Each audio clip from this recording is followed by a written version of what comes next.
Otsam otay gurbat şahridan, totsam totay yo'qlik zahridan. Otsam otay gurbat şahridan, totsam totay yo'qlik zahridan.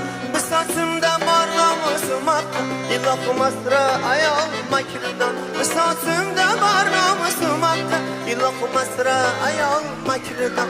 Otsam otay gurbat şahridan, totsam totay yo'qlik zahridan. Otsam otay gurbat şahridan, totsam totay yo'qlik zahridan. Bisotimda bor nomusum haqqi, ilohim asra ayol makridan.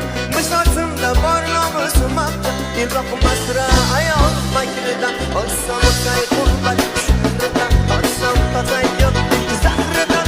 Bisotimda bor nomusum haqqi, ilohim asra ayol makridan. Ayolning avval hayosi bo'lsin, o'ziga qadriga vafosi bo'lsin. Mayli nomardga jafosi bo'lsin, ilohim asra ayol makridan. Ayolning avval hayosi bo'lsin, o'ziga qadriga vafosi bo'lsin. Mayli nomardga jafosi bo'lsin, ilohim asra ayol makridan. Ayol makridan falak hayrondir, falak bo'lganiga pushaymon.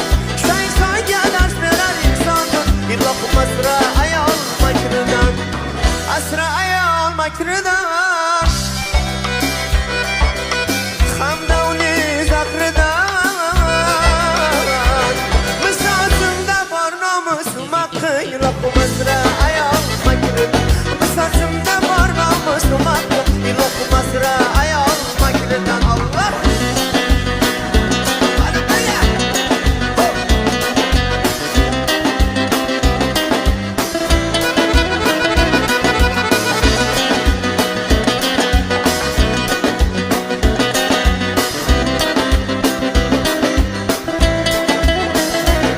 versem gurbot yüzün karadır, harbi kılsan ko'ngling yaradır. Kuning ham yo'ling do'za qaradır, ilohim asra ayol makridan. Versem gurbot yüzün karadır, harbi kılsan ko'ngling yaradır. Kuning ham yo'ling do'za qaradır, ilohim asra ayol makridan. Ayolning avval hayosi bo'lsin, o'ziga qadriga vafosi bo'lsin. Mayli nomardga jafosi bo'lsin, ilohim asra ayol makridan. Ayolning avval hayosi bo'lsin, o'ziga qadriga vafosi bo'lsin. Mayli nomardga jafosi bo'lsin, ilohim asra ayol makridan.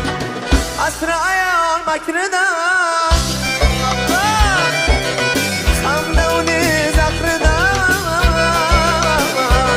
Bisotimda bor nomusum haqqi, ilohim asra